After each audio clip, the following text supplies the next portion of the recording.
Good morning and welcome to WINA Morning News. Time now 7:41 as we go to the phone lines to talk about this new SAT.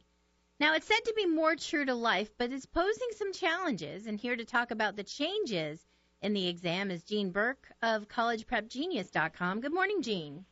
Hey, good morning, Wendy. I'm happy to have you on with us. Now, you're an SAT instructor. You've been a homeschooling mom and a creator of this revolutionary program, College Prep Genius. It's a curriculum that's helped thousands of high school students prepare for the SAT. And now it seems you've got to revise it because we have a new SAT. Yes, we started analyzing the test last August when the College Board released some full-length tests, and took several months to go through it. But, it was a matter of just, because it's a standardized test, just finding the recurring patterns. And what still works on the old test will work on a new test, and, what was changed. And, the great thing about a standardized test is you can figure it out. And we figured it out, and now we've got kids who are doing a new program. And, these tests are learnable because they're really just about logic. Okay, well, so some of the research that I've done says that the SAT now is more true to life. How is it more true to life? Well, I don't know if I agree with that or not. I think you're still going to have questions, that are still based on math, reading, and writing, but they're not normal questions. They're not written in a 2 plus 2. They're going to be written, more in a critical thinking question. And so, just like the old test, the questions are purposely misleading and the wrong answers look appealing, because the 4.0 at one high school is not the same 4.0 at another high school. Every school calculates their scores differently. So the only fair way a college can compare all students is a test like an SAT, because it levels the playing field. And so they're looking for critical thinkers. And so I would say that it's not that much different than the old test in the sense that it's still measuring your thinking skills.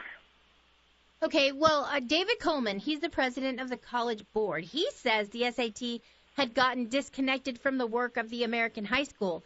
Now, here in Virginia, there is some debate over whether the work of the American high school is just now teaching to the test. We have the SOLs here in Virginia, and a lot of the teachers will agree, if not, publicly, they will agree privately, that it feels like that's all they're doing is just teaching to the test and asking kids to basically just memorize facts instead of really opening the classroom in a way that I believe I had as a child. Oh, I agree. Here in Texas we have what's called the STAR test, and right before that we had what was called the TAX test, and I think every state has one. And those type of tests are so frustrating for parents and teachers and students. Because they cease all teaching of actual learning and real curriculum, and then they just teach to that particular test. And that comes down to money. That's because schools get more money the higher the school tests on those type of right, but at that point, Jean, you're just teaching your child to basically be rote, just memorize these facts, and then throw them back out onto this test, and that's learning. Absolutely, and that's exactly what those tests do. The SAT, actually, as well as the ACT, are not like that. They are logic tests. And the reason why they design these tests this way is because, anybody can just, do a basic math question. But what they've done is, over the years, colleges have collected data. They've recorded all the SAT scores and that students have entered college with, and they are able to use that to basically assess college readiness. I mean, it's not a perfect program, but it at least gives an idea. So they can take a student who comes into college now with, let's say, a 1350, and they can compare that to a student 5 years ago who had a 1350, and they can track them to see how successful they were. And it's a pretty good system. It's not, like I say, it's not fail-proof, but they can also, if a student comes in with a 900, they can look at all the students in the past who scored 900 and kind of get an idea, how well they did in college. So that's why they use, a standardized test, because like I said, it equals everyone else. Now, Mr. Coleman from the College Board says that this is an attempt to redesign the exam, trying to make it so it looks a lot more like the work the kids do in high school. They're redefining some of the features of the SAT, they're talking about some of that obscure vocabulary known as SAT words that they've cut from the new test. Now, is this being done to better serve poor students?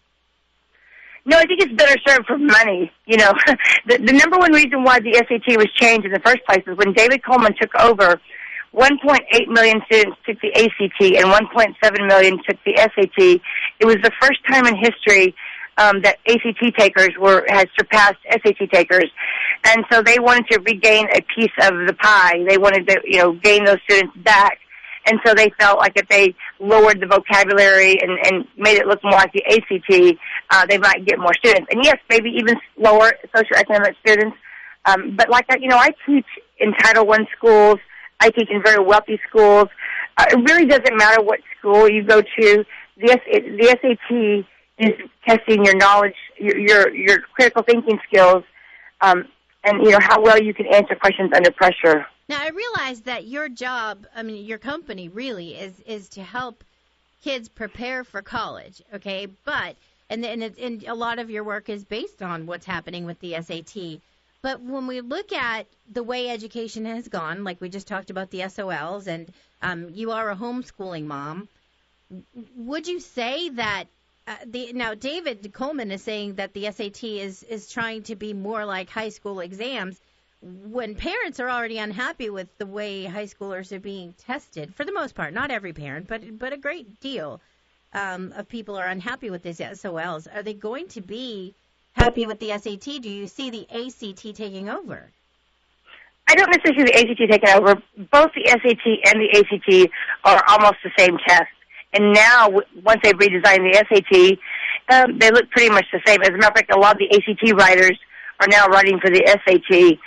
So, when I tell parents, I've been encouraging parents, for 12 years, because I'll get students who are honor students and valedictorians and top 10% of school who bomb the SAT, and they think they're dumb. They don't understand why they did terrible. And I just have to retrain them to look at the test completely different. If you're going to study for a history test, you study history. If you're having a geography test, you study geography. What you have to understand is, if you're studying for a logic test, you've got to study the logic behind the question. So really, it's a matter of just retraining how you look at the test, and you have to approach it completely different. We're speaking with Jean Burk. She is the creator of the revolutionary College Prep Genius curriculum, which has helped thousands of high school students prepare for the SAT, the PSAT, the MSQT. You're all over the place, Jean. You've taught your own kids in school. You're an SAT instructor even now. I guess the concern for me is, what benefit is this for our kids at all? Only because we're seeing, it feels like, I realize that you're not saying this, but it feels like a dumbing down of the SAT. Is it not? And is it of benefit to our kids to take the SAT? Not just for like inclusion in college, but I don't know. It just seems like, is it a valuable measure anymore? I don't necessarily think the SAT measures how well you are, how smart you are, or what you've learned in school. We know that. SAT measures, are you a good test taker, and can you be a good critical thinker? That's really what it measures. And here's the bottom line: why parents need to, make this a priority for their kids if their kids are going to college. It's the only numerical component that colleges use because it's common to all students. And it's, everybody looks the same on paper. And so, your child might go to a really hard, very rigorous school and get a certain GPA, and another student might go to a really easy school, or just basically a school that's, very political, and you have the same GPA, and there's no way a college can compare those two students. But here's the bottom line, why kids need to make the SAT a priority.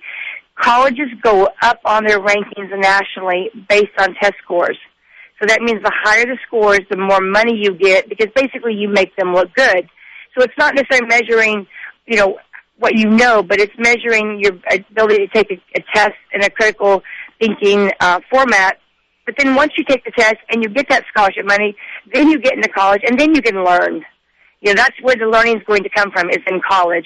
But, the debt is $1.2 trillion in college debt.